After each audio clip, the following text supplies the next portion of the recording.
Hey there, I'm Amber Lyda, a licensed psychologist, and I am sharing with you today some of the questions that our step-by-step students have submitted. These are students who are in my paid for course, step-by-step, how to start an online therapy practice legally, ethically, successfully, all the things. And typically, I just record these videos for them and share them with them. But we had so many really good questions this particular week that I wanted to share a few with you as well. So, just to get the legal stuff out of the way, I'm going to share my thoughts, and you have to make the right decision for you. I'm not an attorney. Okay, so we've got that out of the way. The question that was submitted is: are there HIPAA concerns when sending an email or a text link to a potential client for purposes of scheduling an initial video consult? Are the rules for this different when they are not yet your client, haven't signed the informed consent? Okay, so I want you all to get in the habit of thinking about the fact that you have many bosses.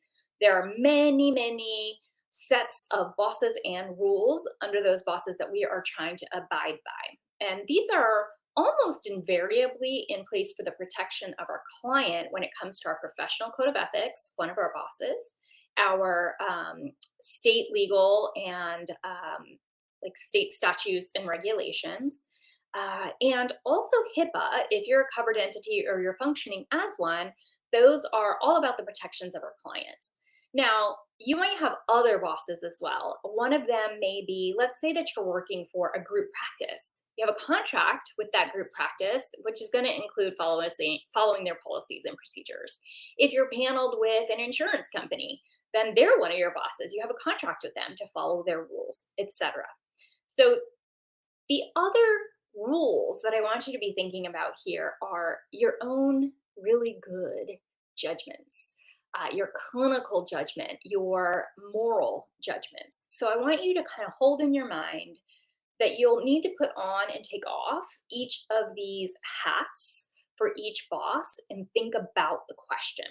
And we're thinking about things both from a point of view of what is the intent of the law or the rule, and what is the letter of the thing? What's the spirit and what's the letter? The dog really wants permission to go out of the room. She doesn't like hearing me talk. Rude.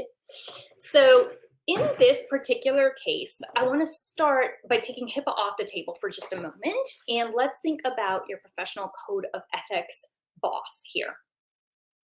For almost all of us, remember, we all are coming from different professions, right? Psychology, licensed mental health counselor, social worker, marriage and family counselors, like a bunch of different backgrounds, right?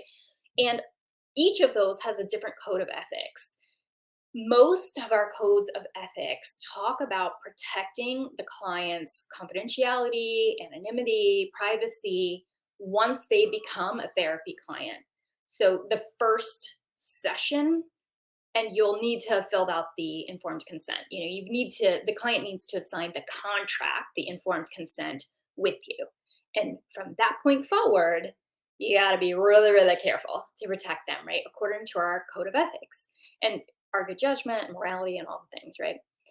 There is one of our professional bodies who states that they want us to protect the potential client in the same ways that we would a person who had become a client. And this gets really tricky exactly to the point of this question. If it is a potential client, they can get in touch with us in a myriad of ways that are outside of our control. Perhaps they find us on a directory listing and they message us directly through that directory listing, which may or may not be a portal that is secure, right? We haven't been able to talk to them about that yet. Maybe they find our personal email address on the internet. Maybe they fill out a form on our website. There are lots of different ways that they can get in touch with us that we cannot control. And even if on our side, once we receive the communication, we receive it in, let's say, in our email, and we have purchased software that's HIPAA compliant for our email. Okay, great. But when they sent it from their email, which isn't secure, and it came through the internet space, which also wasn't secure, right?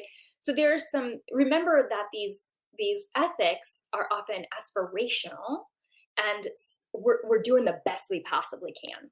So some ways that people try to mitigate risk for people who are not yet clients, they might say on a pop-up form on their website, like that, the contact me form, they might say, please do not include any kind of personal information about what's going on with you. This is not a secure form of communication. Most people don't know what HIPAA is, so saying secure is often a little bit more helpful than using fancy jargon. Or you might even give a warning on there of, if you want me to get back in touch with you through the email address that you're providing here, please know that I will need to send communication that will include that I'm a therapist, etc. So if somebody has access to your email, they would be able to see that, right? So we do the best we can to educate our potential clients so that they're making informed choices about the level of risk that they engage in when they reach out to communicate with us. And we can even go so far as to say, if you would like to schedule a free consultation, please let me know the way in which you would most prefer to receive that invitation or that video link or that scheduling link. And please keep in mind that if it's important for you to keep our communications private, to choose an option that is most secure and most private on your end, right?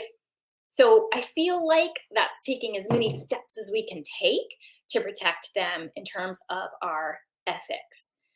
Your state law and state regulations, I have yet to read any that talk about, prior to the onset of therapy, what we need to be doing. But listen, y'all, there is a different set of state statutes and regulations, not just per state, but per license type. So I have not read all of them. I always recommend, and we do this together and step by step, we print out all of the regulations that apply to our license, and then we go through them with really cool multicolored highlighters and find the things relevant for the issues that we face in our practice. For example, I might use yellow for anything that I find in there about marketing. I might use neon green for anything about what needs to be in my paperwork, etc. So that's really easy for me to find later. And you might do the same thing with this question. To my knowledge, there's nothing about that in any of them that I have read about before they're a client. Okay. There's also common sense of, if you specialize in treating survivors of domestic violence, then you're going to want to put in place even more protections on the front end, more educating kinds of things. And remember, you can do this in any directory listing. You can do this on your website. You can do this at a footer on your emails, etc. We just do the very best job we can. Now, I want to go to HIPAA for just a moment. We're going to make a whole video on HIPAA because I know that many of us are confused about whether or not we are a HIPAA covered entity. If I don't take insurance, am I still a HIPAA covered entity, etc. Here's what I'm going to say is the bottom line. Whether or not you are officially a HIPAA covered entity, meaning you have to legally abide by HIPAA, it is the standard of care in terms of security and technology. Because originally, right, it came about because insurance companies were needing to send information electronically. And we're like, oh my gosh, we're sending this like really private medical stuff through space. What are we going to do to protect this client, right? We can't just lock it behind two locked doors. It's traveling through space. So they came up with all of these protections to keep that information safe as we entered this new era of electronic communications. So it's kind of like the first protections to put in place. So if you think about us as telehealth providers, whether or not we're sending information about insurance, we are sending PHI over space. I'm using that, as a oh darn, word finding difficulties. What's the word I'm looking for? It's just a placeholder, okay? Internet space, fax space, whatever. So to me, it would make really good sense to do all that HIPAA says to do, whether or not you are officially a HIPAA covered entity, because we know that that's kind of like the best in the business. And we want to do that for our clients. And we also want to protect ourselves so that if we were ever investigated, we would be able to demonstrate, listen, we're doing the stuff that the best in the business is doing. That's how I'm protecting my clients. And when you think about this, if you are ever investigated or you're going before a board or a judge, they're going to think about what is the best practice? What are most therapists doing? And did this therapist do what most therapists would do in that situation? If we think about the fact that most therapists do take insurance, which means that most therapists are a HIPAA covered entity for show, we should probably be doing the same stuff that they're doing to protect our clients because that's going to be the standard against which we are compared. Okay, so I hope that that's helpful. The meta message here is you got a lot of bosses. So when it comes to adhering to the spirit and the letter of the law, you need to know who your bosses are. I would print out all the relevant material. I think it's really smart to get cool highlighters and highlight in one color all of the things about, let's say, all these things are about paperwork across all of my bosses so that you can just look and be like, all right, let me do what the highest standard is across all of these bosses, and then I know I'm covered. Okay, let me look at risk and how I'm supposed to manage risk across all of my bosses. We'll use a pink highlighter for that, right? Or ooh, even better, blue, because that's mellow. We need the mellow in a crisis situation. Then we can look across all of the bosses and be like, all right, so what's the highest standard? All right, that's what I'm going to do in my practice. And I think the same here is true when we're thinking about the spirit of all of these laws is about protecting our clients. So do all the things that you can think to do to protect your client. All right, friends, I hope that was helpful. Have a great day.